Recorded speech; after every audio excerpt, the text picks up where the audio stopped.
आज है 21 मार्च और हम शुरू करते हैं आज के करंट अफेयर्स। पहला है वेदांथांगल बर्ड सेंचुरी, ये तमिलनाडु में है। उसके बाद national technical advisory group on immunisation, इसके चेयरमैन हैं डॉक्टर एन के अरोड़ा। उसके बाद Keoladeo national park, Mukundra hills tiger reserve और रणथंबोर नेशनल पार्क, ये तीनों ही राजस्थान में हैं। अभी कुछ दिन पहले बोमा टेक्निक का यूज़ करके केवलादेव नेशनल पार्क से कुछ हिरन मुकुंदरा हिल्स टाइगर रिजर्व में शिफ्ट किए गए हैं। ठीक है।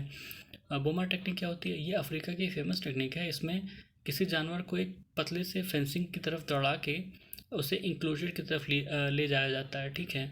इंक्लोजर एक तरह का केज होता है जिसमें वो फिर जाके कैद हो जाता है और फिर वहाँ से उसको शिफ्ट कर देते हैं। उसके बाद इंटरनेशनल डे ऑफ फॉरेस्ट, ये मार्च 21 यानी आज है, और इसकी थीम है forest and sustainable production and consumption.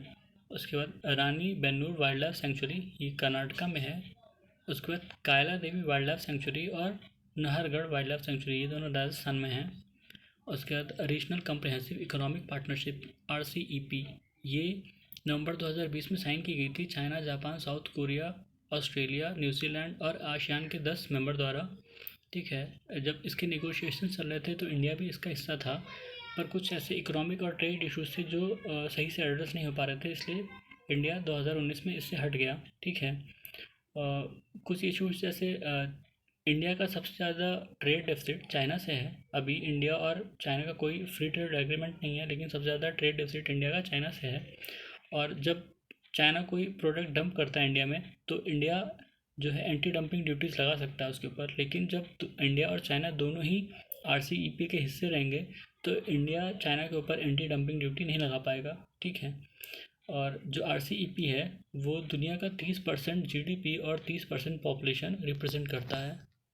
उसके बाद आर्कटिक काउंसिल, ये एक इंटर गवर्नमेंटल फोरम है जो आर्कटिक के से जुड़े मुद्दों को एड्रेस करने के लिए 1996 में बनी थी। ठीक है। इसका हेडक्वार्टर ट्रोम्सो नॉर्वे में है। इसके 8 मेंबर हैं Canada, Denmark, Finland, Iceland, Norway, Russia, Sweden और USA। ये कंट्रीज़, इन कंट्रीज़ की जो टेरिटरीज़ हैं, कुछ टेरिटरीज़ जो हैं वो आर्कटिक सर्किल के अंदर में आती हैं। ठीक है। आर्कटिक सर्किल मतलब 66.5 लैटिट्यूड। ठीक है। उसके अंदर में इनकी टेरिटरीज आती हैं, इसलिए ये आर्कटिक काउंसिल के हिस्से हैं। इंडिया इसका हिस्सा नहीं है, मेंबर नहीं है। ऑब्जर्वर स्टेटस है इंडिया को। इंडिया के साथ 12 और ऐसे नेशंस हैं जिनको ऑब्जर्वर स्टेटस है। ठीक है। और इंडिया की ऑब्जर्वेटरीज आर्कटिक में हैं। हिमाद्री 2008 से है और इंडार्क 2014 से। इंडिया की ऑब्जर्वेटरीज अंटार्कटिका में भी हैं। ठीक है। दक्षिण गंगोत्री, मैत्री और भारती। दक्षिण गंगोत्री बनी थी 1983 में, मैत्री बनी थी 1989 में। ये दोनों अब फंक्शनल नहीं हैं। भारती 2012 में बनी थी, ये फंक्शनल है। ठीक है। उसके बाद हेरिटेज पार्क, ये दिल्ली में खुला है। इसका उद्घाटन राष्ट्रपति कोविंद जी ने किया है। उसके बाद एपिडेमिक डिजीज़ एक्ट 1897, ये अब रिप्लेस किया जाएगा नेशनल पब्लिक हेल्थ एक्ट द्वारा। ठीक है। अभी ये एक्ट बना नहीं है, बनेगा। ठीक है। किसी भी हेल्थ इमरजेंसी को मैनेज करने के लिए ये एक्ट काम में आएगा। ठीक है। ये 4 टियर का एडमिनिस्ट्रेशन होगा इसमें, एक नेशनल लेवल, एक स्टेट लेवल, एक डिस्ट्रिक्ट लेवल और एक ब्लॉक लेवल का। ठीक है। सारी जो अथॉरिटीज़ होंगी इसमें, उनके जो फंक्शन और पावर होंगे वो एकदम डिफाइन होंगे कि किसको क्या करना है। ठीक है। उसके बाद असम अकॉर्ड, ये 1995 में साइन किया गया था। Government of India, Assam government, all Assam student union और ऑल असम गण संग्राम परिषद द्वारा। ठीक है। 4 एंटिटीज़ थी। इसमें जो कट ऑफ डेट रखी गई थी वो मार्च 24, 1971 रखी गई थी। ये कट ऑफ डेट किस बात की थी? बंगाल लिबरेशन वॉर हुआ था। ठीक है।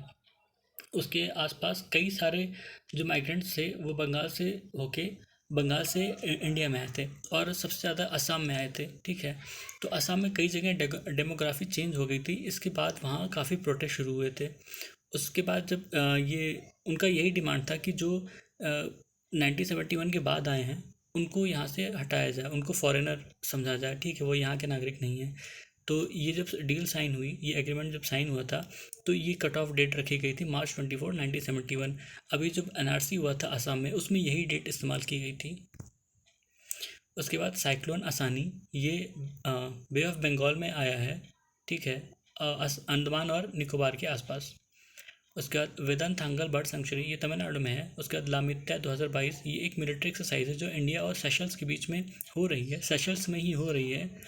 उसके बाद एक्वा MAP या एक्वा मैप, ये एक नया वाटर मैनेजमेंट और पॉलिसी सेंटर है, IIT मद्रास में खुला है, ठीक है।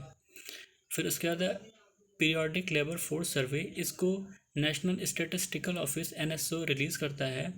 NSO जो है वो ministry of statics and programme implementation के अंदर में आता है। उसके बाद रिलेटिविस्टिक क्लेस्ट्रॉन एम्पलीफायर RKA, ये एक माइक्रोवेव मशीन है जिसे चाइना ने बनाया है। इसके द्वारा वो किसी भी सैटेलाइट को जैम या डिस्ट्रॉय कर सकता है। उसके बाद नागालैंड पहला ऐसा स्टेट असेंबली बना है जिसने नेशनल विधान एप्लीकेशन प्रोग्राम इम्प्लीमेंट किया है।